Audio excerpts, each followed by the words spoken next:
Welcome to Talking Money. On today's show, we have 𝐷𝙬𝙬𝙧, author of The Emotions Behind Money. He's going to talk about the correlations between your decisions regarding your finances and the emotional impacts behind them. Stick around. It's going to be a great show.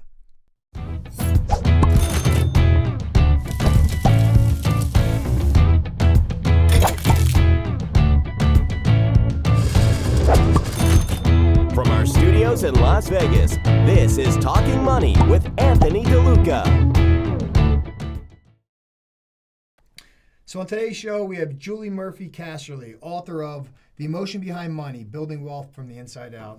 Nice to have you on the show. Thanks, Anthony. So how is it you got started in finance? Well, I am the second oldest of 12 children, and we didn't have any money growing up.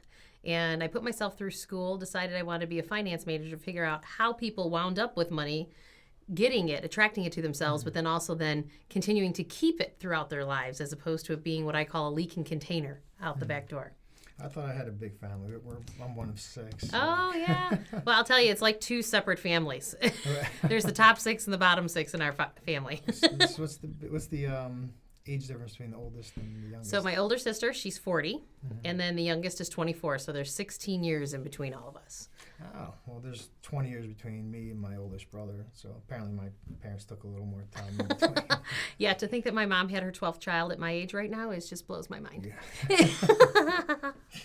Well, anyway, so you went to school and your background is in finance? Yep, I went to the University of Illinois as undergrad, and I had an uncle that kept telling me, Julie, you really need to go into something where you're dealing with people. And I was like, well, I could have dealt with people without paying $40,000 for an education, because he's like, you should go into something like sales. And then so the agreement I made with myself was find something that I could work with people, but then also use my degree. And that's really where the melding started, working in financial planning.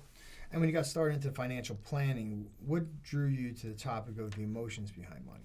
Well, so it's very interesting. I'm very opposite of my mother.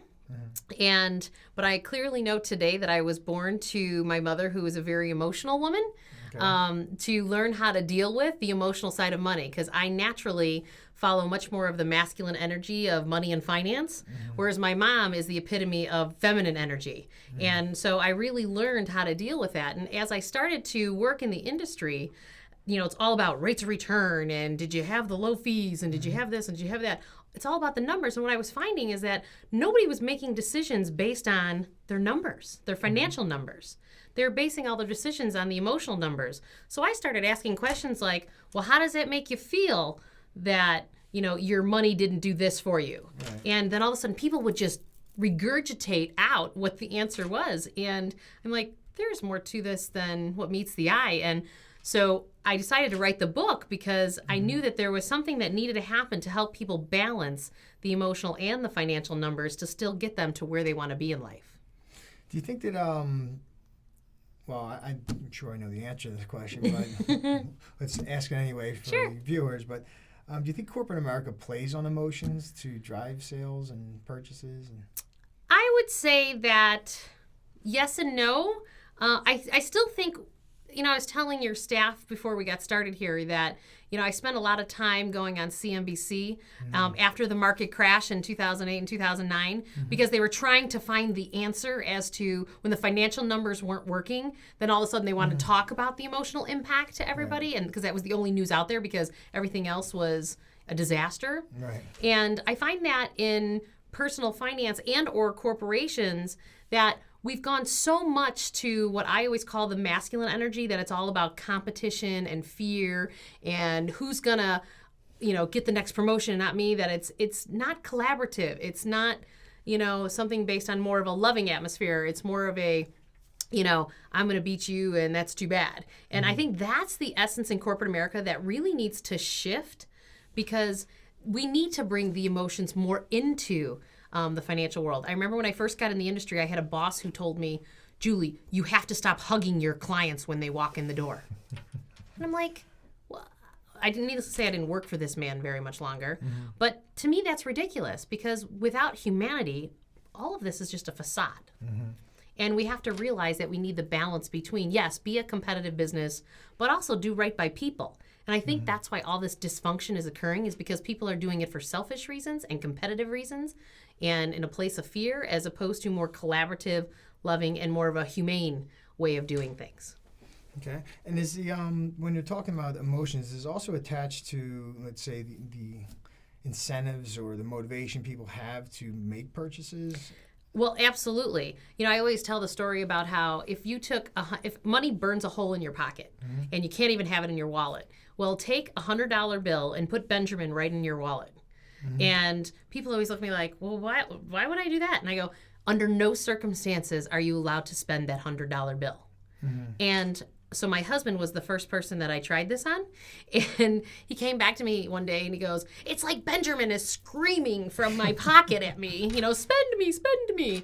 And what I find is that people actually make conscious financial choices when it comes to handing over a $10 bill in cash. Whereas a credit card or a debit card, there's no emotional connection there whatsoever. It's kind of like, oh, yep, there we go. Right. You know, on my piece of paper. Yeah, exactly. and I think it's funny. I was talking with a taxi cab rider over here. The cab driver said to me, he goes, well, all these houses you're seeing here are all new and half of them are empty. And I said, well, that's really sad. And I said, and it's because people don't have a direct or personal consequence for not buying something that was in right relationship with their cash flows. And that's why they're underwater. And they're just walking away, just like people walk away from credit card debt. It's like, they don't internalize it, and they don't realize the systemic problems that's then carrying forward. But I mean, should they internalize it? In other words, let's say the house is here in Las Vegas, where their house that's a condo that was sold for $200,000 is now worth $60,000. Right. Shouldn't they walk away from that? Well, the question is should they walk away from it? What if everybody walked away from it? Then what does that do as a society? Well, I mean, it doesn't come down to a financial decision as opposed to emotional. Sometimes come down to just purely the numbers. Yeah, but I think what I find is that if people walk away from it all the time, then they're more likely, think of it, let's take money out of the equation. You say walk away from a marriage, you know, and you say, okay, I'm going to get divorced. Well, then the statistics show that you're more likely going to get divorced a second time and or a third time, and you're more likely to get divorced if your parents got divorced. Because that's become just a way of life. And because we've not figured out a different way in how to create a different situation.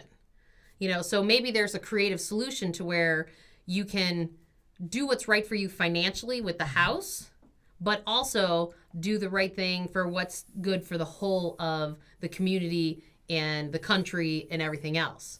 Because I certainly, trust me, I think these banks are walking away with, you know, a ton of cash. And there's people who are living high off the hog. And, you know, I think right now what's happening is everyone's going, well, what about me? What about me? And people are biting at the bit to just try to fix their own world. And I think it has to be that balance between the two. You know, I've helped clients that, you know, it wasn't in right relationship because the house is so undervalued, but they negotiated with their banks. And I met a short sale expert, and they were able to negotiate because the value went down on their house, less that was owed as opposed to the bank taking it over. And they're still living in the home. Because I don't believe a lot of people want to leave their homes. I think financially they just feel that they have to. And sometimes I believe it's sometimes just coming up with those creative solutions to it. Yeah. I mean, sometimes it's possible to do the short sales. A lot of times it's possible to do the short sales. But the banks really aren't working with people on the loan modification side. It's kind of a big... It's a lot of red tape. Yeah, it's a big scam for people who are doing them, I think, my personal opinion, because the banks are denying these the overwhelming majority of times. So loan mods really aren't, they're kind of a joke as far as I'm concerned. Yeah. So people don't really have that as an avenue. The short sales are happening, but there's so many homes that are, I mean, it's just an overwhelming percentage, if not. Yeah, if you haven't particularly paid for your here in house in Vegas. cash, your house is probably Underwater. Yeah, and it's not by 10 or 20%, it's 50 or 60%. And that's where it becomes tricky with the emotional part. I mean, I find myself saying, I guess to an extent, almost the opposite position, which is that you got to detach yourself from the emotional side of this. Your house is worth a third of what you owe. It's never going to be a good financial decision to pay $2,000 a month on a house that's never going to build any equity. You might as well be renting. Well, you know, it's interesting that you say that because the first time I was on the money desk at CNBC, this gentleman who is another certified financial planner was sitting next to me and he goes, nice that they sat me next to you. And I was like, well, nice to meet you. And he goes, because the first chapter of my book says you have to take your emotion out of your money decisions. And I looked at him and I said, I don't disagree with you, but tell me what human being does. Mm-hmm. And that's the issue that I think from a pure financial, if I was to take all of my financial training and everything that I know, that absolutely human beings should take their emotions out of their money decisions and look at pure numbers. But what I find in reality, people don't. And so what I deal with is the aftermath of the shame, blame, and guilt of after they do walk away from the house because financially it was the right thing for them to do, but emotionally it's still tearing them apart. Sure. Whether it's like, I grew up in a Catholic household, so whether it's the Catholic guilt that you didn't do what you said you were going to do because you signed a contract, or, whatever it is. I've had some Jewish friends too, they say, oh, Jewish guilt is just as bad. But it's regardless of what's happening in that ripple effect from that action, even though financially that would have been the right thing for them to do. But what's then that ripple effect? And then how do you financially heal them moving forward from that point so that they don't repeat the pattern, so they don't get divorced again? Like I was talking about from a marriage example. So in the book, at what point do you step in, or are you giving advice for people when they're about to make the financial decision or after they've already made the financial decision, both?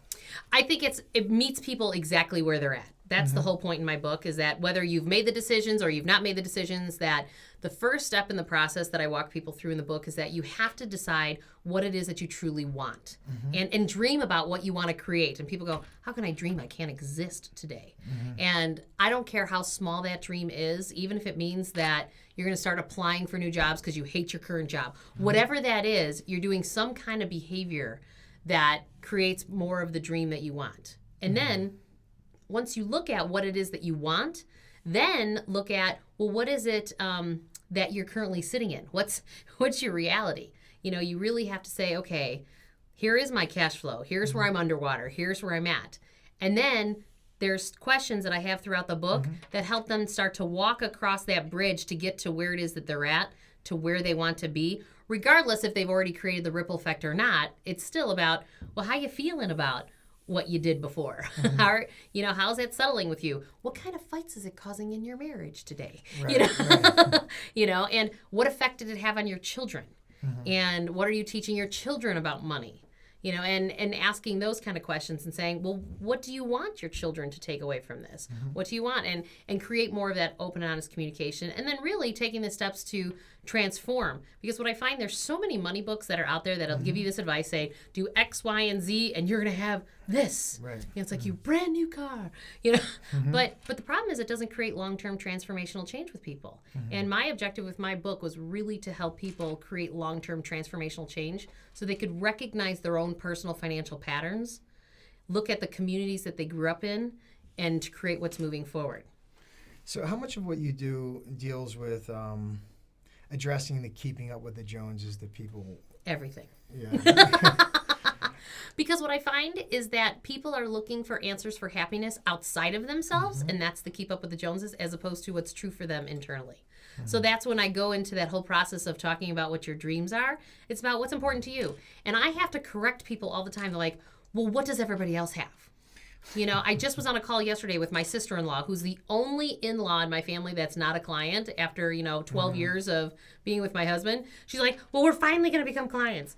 And because she feels that she always has to keep up with the Joneses, that she, really has a tough time saying, well, what do I want to do here? What do I want to do there? And, and I said, it doesn't really matter what anyone else thinks. It's about what's true for you. And what do you see for your children? What do you see for your retirement? And I think it's so hard to get people to think that way.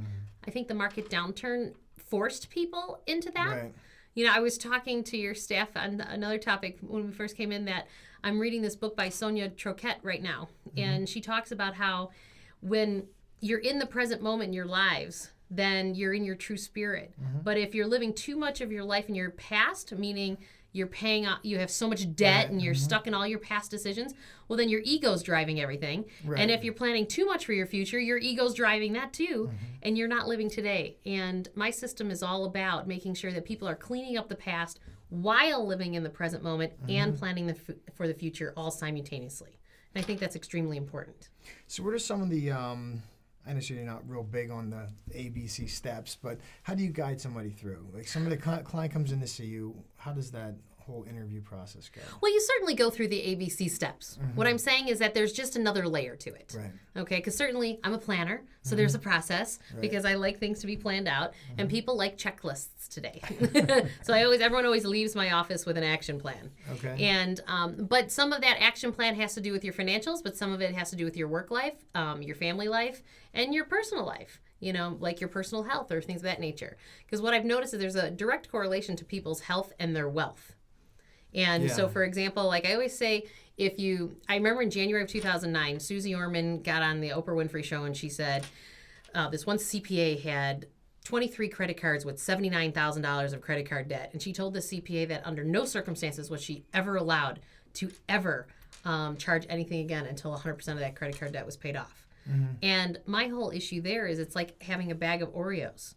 That if you love Oreo cookies and you say, I'm not eating them anymore, well, within 6 weeks, you're going to need to eat the entire bag. Your money works the same way. If you deny yourself.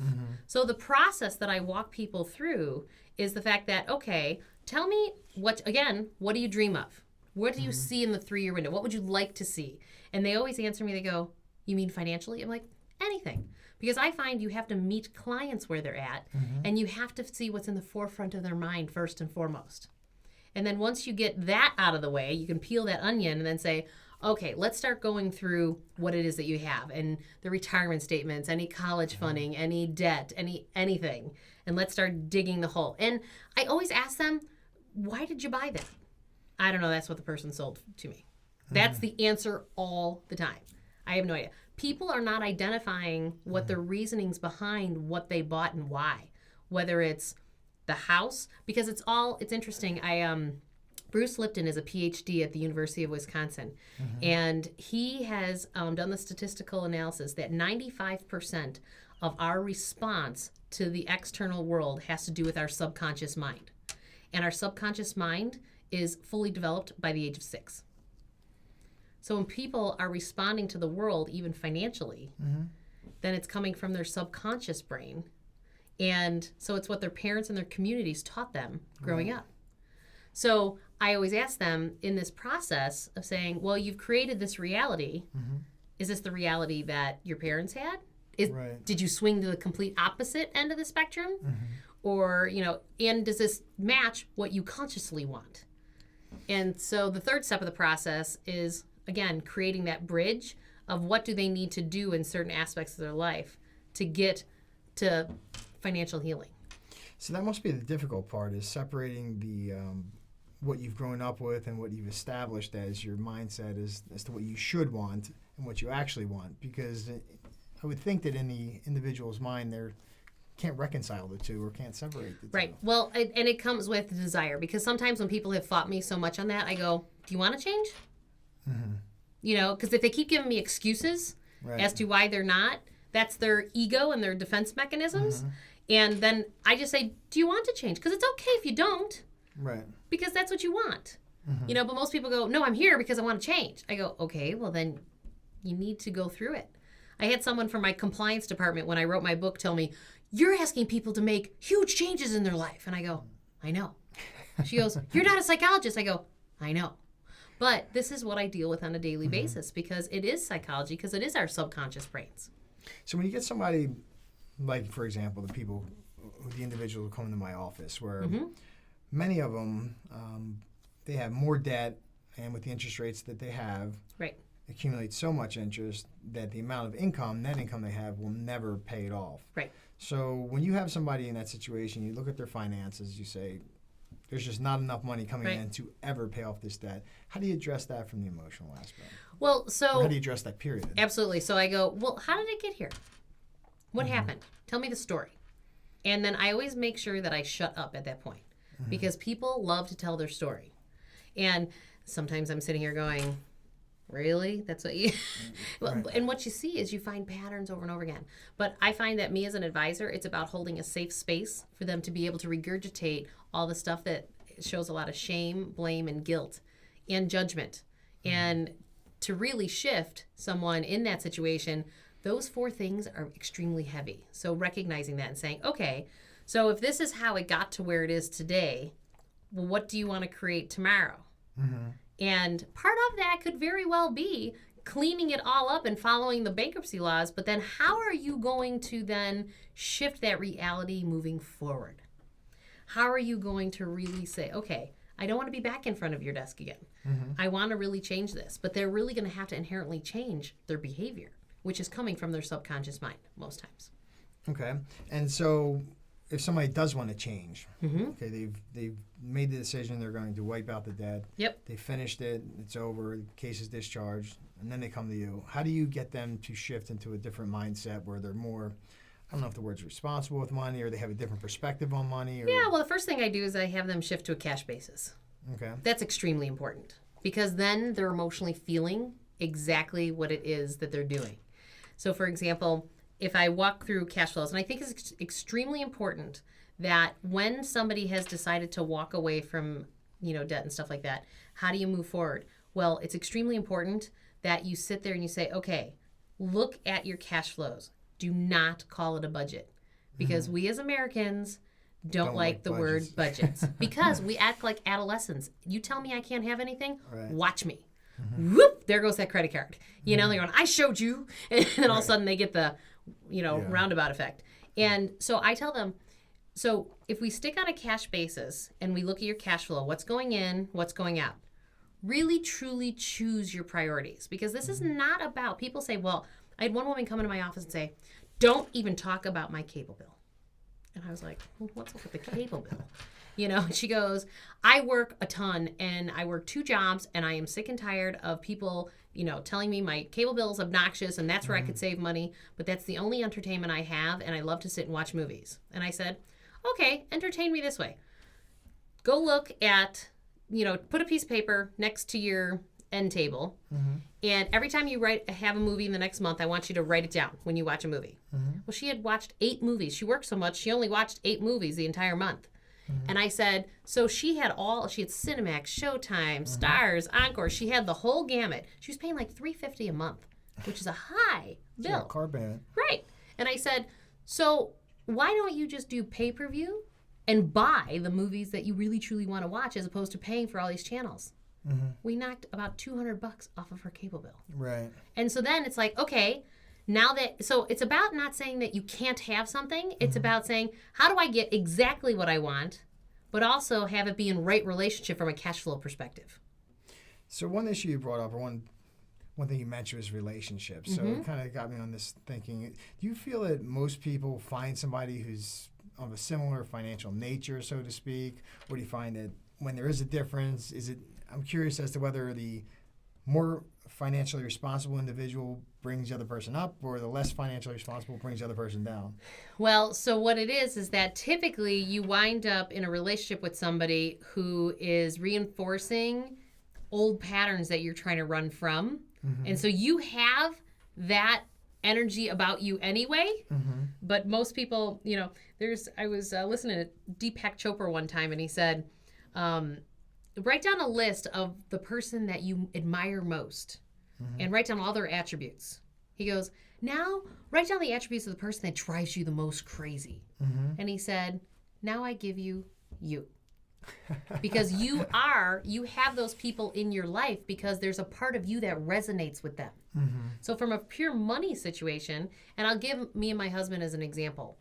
I had completely gotten out of debt. I was never going to pay for a car with a loan ever again.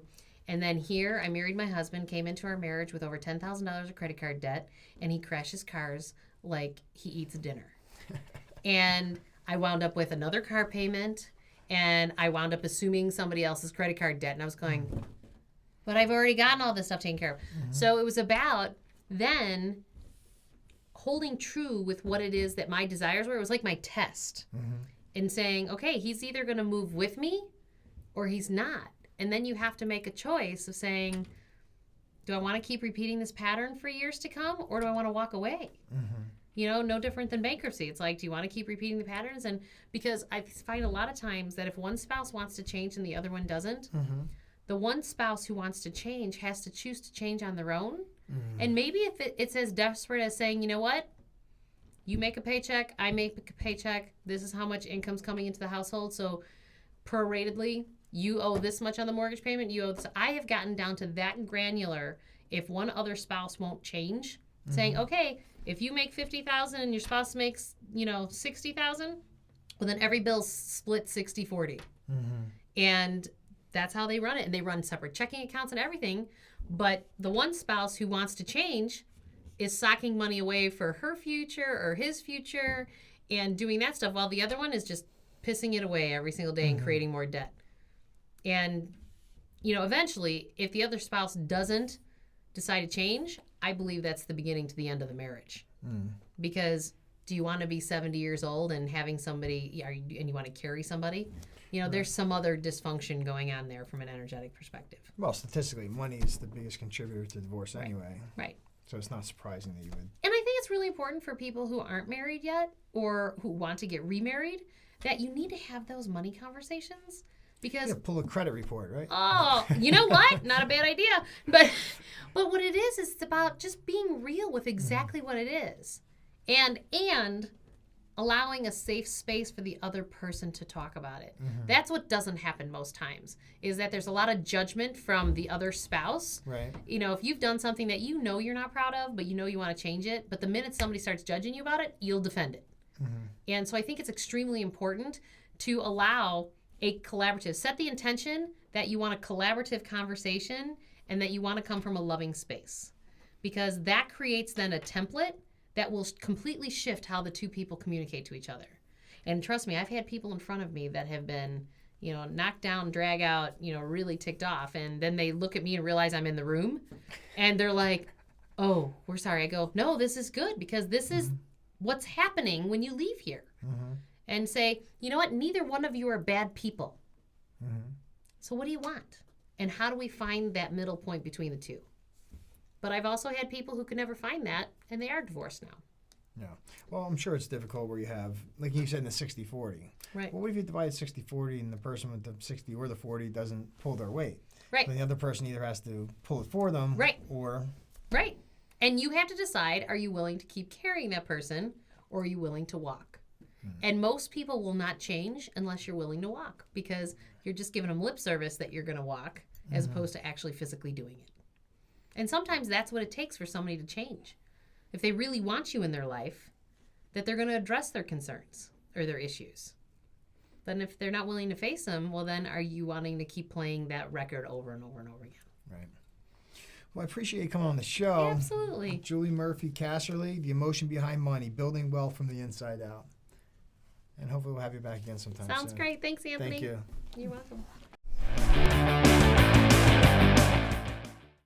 For more information, go to our website at 𝙊𝙬𝙖𝙠𝙚 and check out our blog, or call us at 252-HOPE.